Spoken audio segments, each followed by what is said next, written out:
So once again, very good morning to all of you.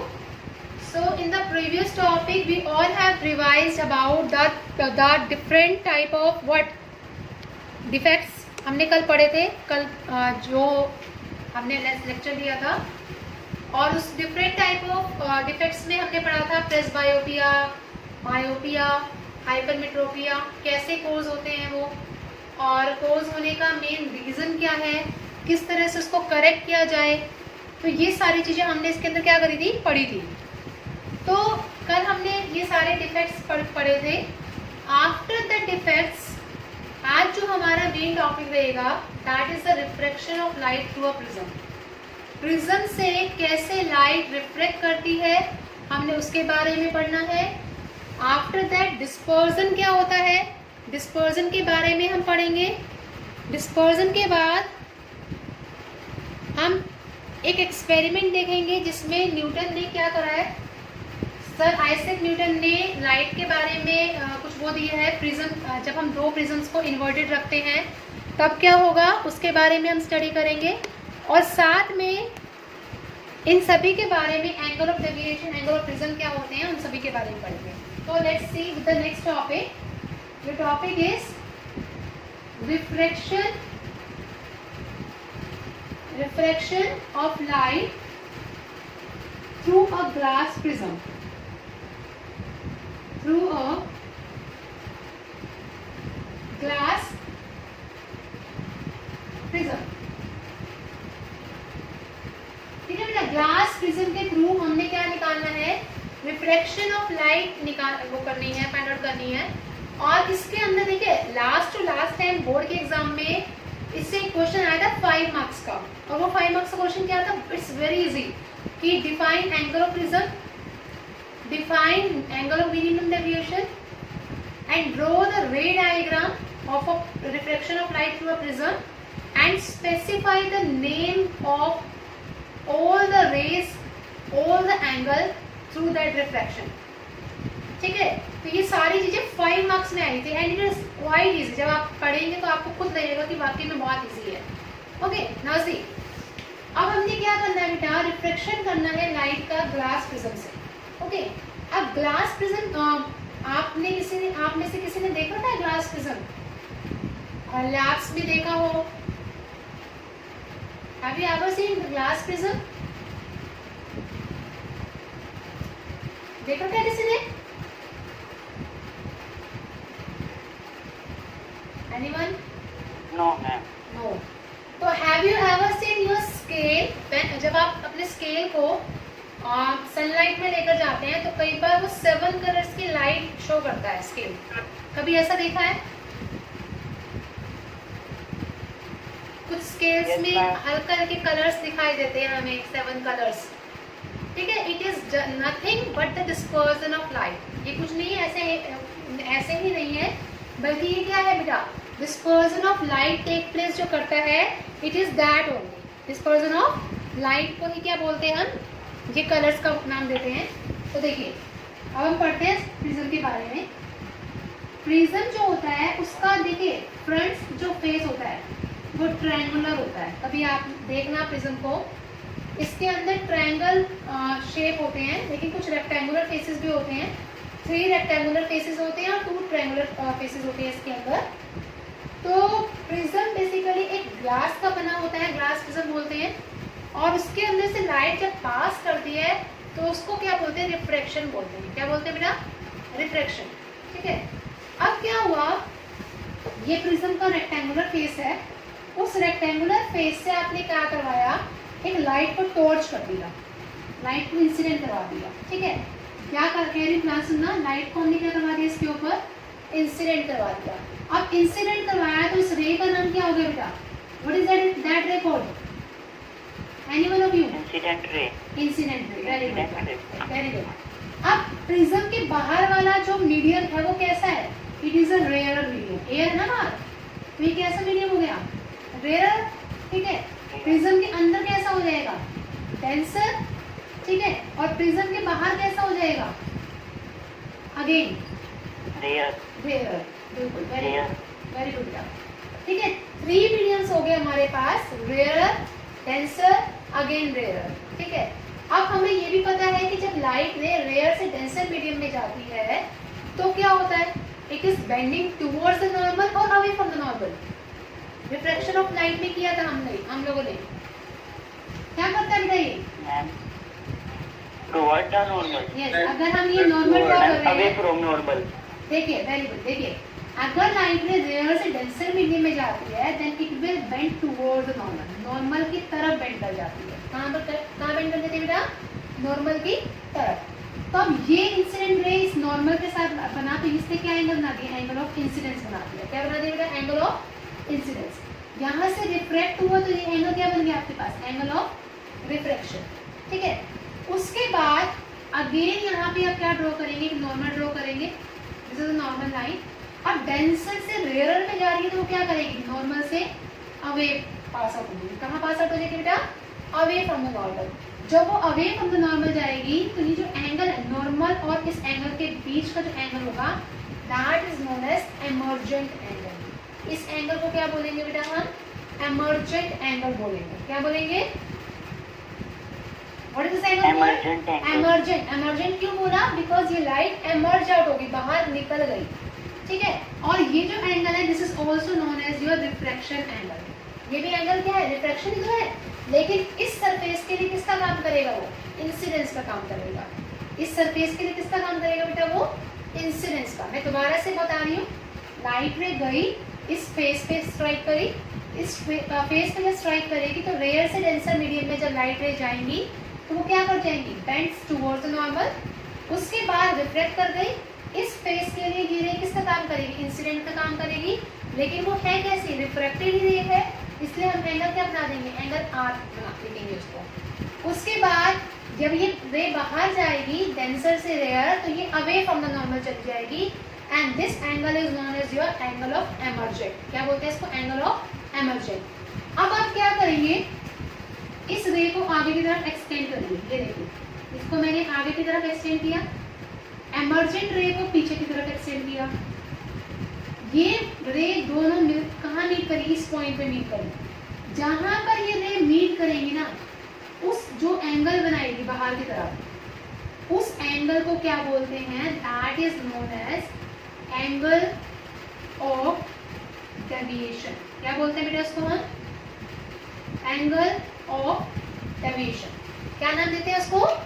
Angle of deviation, ठीक है। Deviation. It means ये हो गई incident ray, ये हो गई आपकी, this is known as your refracted ray, refracted ray, and this is known as your emergent ray, emergent रे।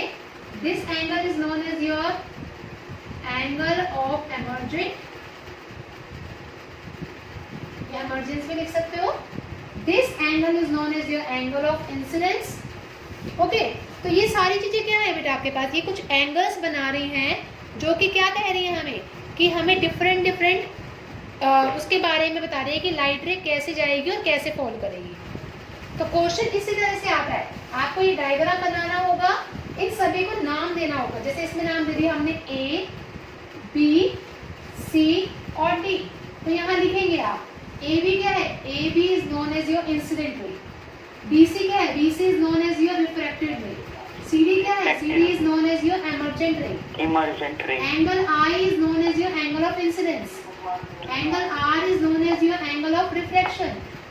Angle E is known as your angle of emergent and angle D is known as angle of deviation. Angle D क्या है बेटा? Your angle of deviation. यहाँ तक बताइए बेटा, किसी को कोई दिक्कत? बताइए बच्चा, anyone is having any problem up to here? Ma'am हाँ जी बेटा। इमर्जेंट एंगल को ये डी कहा जाता है। एमर्जेंट एंगल कोई नहीं बेटा, एमर्जेंट एंगल तो ई होता है। ये वाला जो एंगल है ना, ये वाला, इन दोनों के बीच में जो बन रहा है, this angle is known as your angle of deviation. ये जो इंसिडेंट रे को बढ़ा रहे हैं आगे की तरफ, एमर्जेंट रे को बढ़ा रहे हैं पीछे की तरफ, जब वो दोनों मीट करेंगे एक पॉइंट पर, then that is known as your angle of deviation. समझ आई बात? एंगल ऑफ डेविएशन क्या होता है?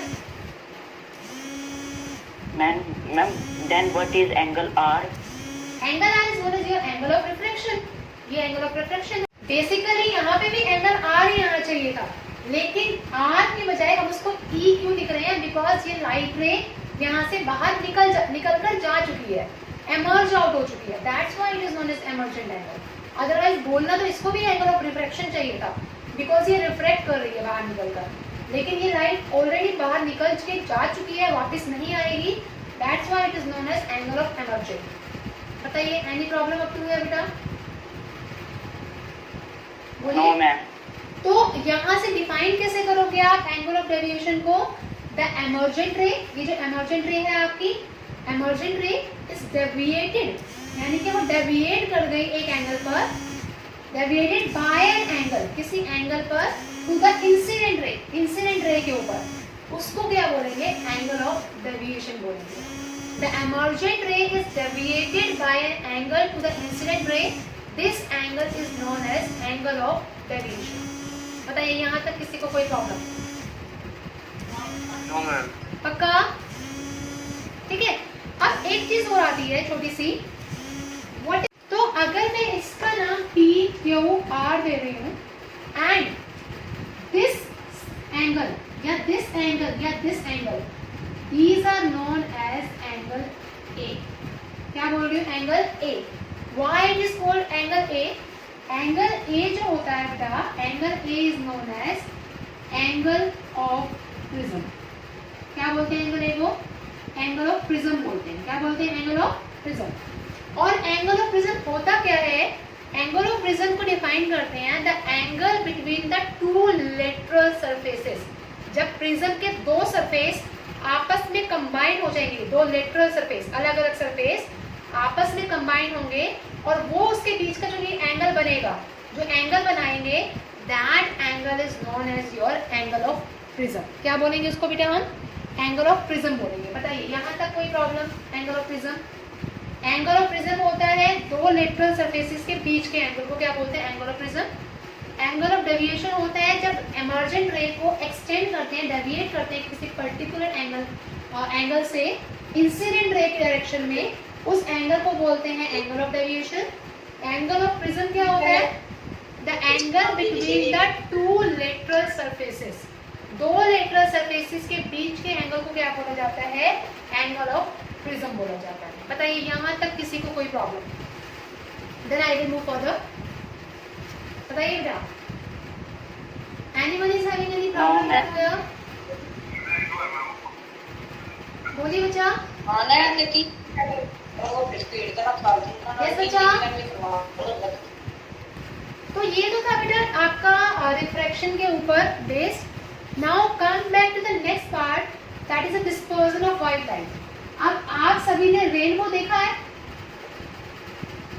जब बारिश होती है और सनलाइट भी होती है, then have you ever seen the rainbow in the sky? Yes ma'am. कितना अच्छा लगता है ना वो रेनबो देखने में? Yes ma'am. है ना बेटा? तो अब मेन टॉपिक हमारा वही है, अब जो हम पढ़ने जा रहे हैं, that is dispersion of light. Topic का नाम क्या है हमारे? Dispersion of light by glass prism. ठीक है, ग्लास प्रिज्म से हमने डिस्पर्स करवानी है लाइट को। अब क्या होता है बेटा, आपके पास एक ग्लास प्रिज्म का ट्रायंगुलर पार्ट जो होता है, ये ट्रायंगुलर पार्ट, इस पे हम क्या करवाते हैं? एक वाइट लाइट की बीम को फॉल करवाते हैं। ठीक है, हमने क्या करवाया? वाइट लाइट की बीम को इसके ऊपर फॉल करवाया। ओके, अगेन ये रेयर मीडियम है, डेंसर मीडियम है, 2 वोल्ट का नॉर्मल बेंड करेगा, ये ऐसे बेंड करके 7 कलर्स में स्प्लिट हो जाती है। 1 2 3 4 5 6 7 7 कलर्स हो गई है। ठीक है, ये वाइट लाइट कितने कलर्स में स्प्लिट होती है बेटा? It gets split into how many colours? Let me know. कितने कलर्स में होती है? 7 कलर्स में। एक वाइट लाइट प्रिज्म का कंडीशन होती है, प्रिज्म के अंदर जो ग्लास बना होता है उनके अंदर उसके पास एक ऐसी कंडीशन होती है कि वो क्या करता है? एक वाइट लाइट को किस में कन्वर्ट करता है? 7 कलर्स में डिस्पर्स कर देता है। अब ये 7 कलर्स की लाइट जब बाहर जाती है नॉर्मल से, अब एक भागती है। ठीक है, तो अब हम बाहर उसको वो कर रहे हैं, पास आउट करवा रहे हैं। नॉर्मल से दूर जाएगी ये सारी लाइट रे, कुछ इस तरह से जाएगी, ठीक है। और यहाँ पे वो बनाएगी कलर्स विबग्योर। क्या नाम बनाएगी इसका? विबग्योर। क्या नाम है बेटा? विबग्योर। अब ये जो विबग्योर है, these are the band of 7 colours. इस विबग्योर को हम क्या बोलते हैं? 7 कलर का बैंड बोलते हैं। और उस बैंड ऑफ 7 कलर्स का नाम दिया जाता है स्पेक्ट्रम। क्या बोला जाता है? Spectrum. Band of 7 colours, that is VIBGYOR, is known as spectrum. क्या बोलते हैं इसको हम? स्पेक्ट्रम बोलते हैं। जब वो 7 कलर की लाइट हमें दिखाई देती है, एक बैंड दिखाई देता है 7 कलर का, उसको हम नाम देते हैं बेटा स्पेक्ट्रम का। समझ आई बेटा स्पेक्ट्रम क्या होता है? Spectrum means the band of 7 colours, ठीक है। अब जब एक व्हाइट लाइट 7 कलर्स में स्प्लिट हो गई, इस फिनोमेना को हम क्या बोलते हैं? डिस्पर्जन ऑफ व्हाइट लाइट बोलते हैं। क्या बोलते हैं हम इसको? Dispersion of white light. Dispersion mean splitting of white light into its constituent, or we can say 7 colors. That is known as what? Dispersion of white light. यहाँ तक किसी को कोई प्रॉब्लम? ठीक है। अब इस V लाइट का मतलब क्या है? Violet colour. I stand for indigo, B stand for blue, G stand for green, Y stand for yellow, O stand for orange and R stand for your red colour, ठीक है। तो इसलिए इसका नाम रखा गया विबग्योर। और आपको एक मजेदार बात बताऊं कि इस केस में जो आपके रेड कलर की लाइट है, वो लीस्ट बेंड कर रही है या सबसे ज्यादा बेंड कर रही है? आप देख भी सकते हैं। नॉर्मल अगर मैं यहाँ ड्रॉ कर रही हूँ, सभी का नॉर्मल देखो, यही नॉर्मल है आपका, हर एक का नॉर्मल। तो सबसे ज्यादा जो बेंड कर रही है वो कौन से कर रही है? वॉयलेट कलर की लाइट कर रही है। सबसे कम जो बेंड करती है वो कौन से कलर की करती है? That is the red colour light, ठीक है। तो हमेशा याद रखना, रेड कलर की जो लाइट है वो सबसे लीस्ट बेंड करेगी और वॉयलेट कलर की लाइट जो है सबसे ज्यादा बेंड करेगी, ठीक है। इसलिए रेड कलर का वेवलेंथ जो होता है, वेवलेंथ समझते हैं? बोले ना wavelength, class I think so 8 में ही पढ़ा होगा वेवलेंथ के बारे में। What is the wavelength? हाँ, वेरी गुड। वेवलेंथ क्या होता है? Distance travel by light, distance को ही बोलते हैं एक तरह से, है ना। तो रेड कलर का जो डिस्टेंस ट्रेवल होता है वो सबसे ज्यादा होता है। इसलिए वेवलेंथ जो होती है ना, वेवलेंथ को लैम्डा से डिनोट करते हैं, वो रेड की सबसे ज्यादा होती है और वॉयलेट की वेवलेंथ सबसे कम होती है, क्योंकि रेड कलर सबसे लीस्ट डेविएट करता है। और तभी तो ये जो डेंजर सिग्नल्स होते हैं, जो ये रेड लाइट्स वगैरह बनी होती हैं ट्रैफिक सिग्नल्स में, वो रेड कलर की क्यों बनाई जाती है? बिकॉज ये सबसे लीस्ट रेडिएट करेगी और वो ऑब्जर्वर की आइज में एज इट इज जाएगी। इसलिए वो डेंजर सिग्नल्स होते हैं वो रेड कलर के बनाए जाते हैं, ठीक है। और ये जो वॉयलेट है वो वॉयलेट कलर का नहीं रहता, क्योंकि ये वॉयलेट कलर तो स्प्रेड आउट हो जाता है, जल्दी से बेंड मतलब हो जाता है, बेंड हो जाता है। इसी वजह से क्या कहते हैं, डेंजर सिग्नल्स है वो रेड कलर के बनाए जाते हैं, ना कि वॉयलेट कलर के। Got it?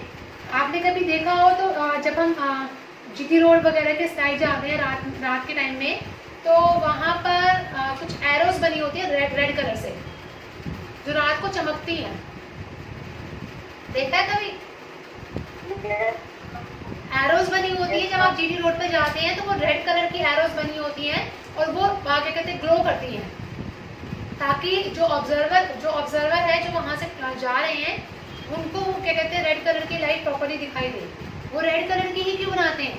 वैसे तो उसको फ्लोरेसेंट बोलते हैं, क्योंकि फ्लोरेसेंट शीट होती है वो जो ग्लो करती है रात की लाइट, लेकिन वो रेड कलर की ही क्यों बनाई जाती है? बिकॉज रेड कलर जो है कम स्कैटर करता है, और कम स्कैटर जो करता है वो हमें एज इट इज हमारी आइज में दिखाई देगा और वो चमकेगा, जिसकी वजह से उनका कलर रेड ही बनाया जाता है। एम्बुलेंस का कलर रेड ही दिया जाता है, एम्बुलेंस लिखा होता है रेड, प्लस का सिंबल रेड कलर का दिया जाता है, वो रेड कलर इसलिए ही होता है।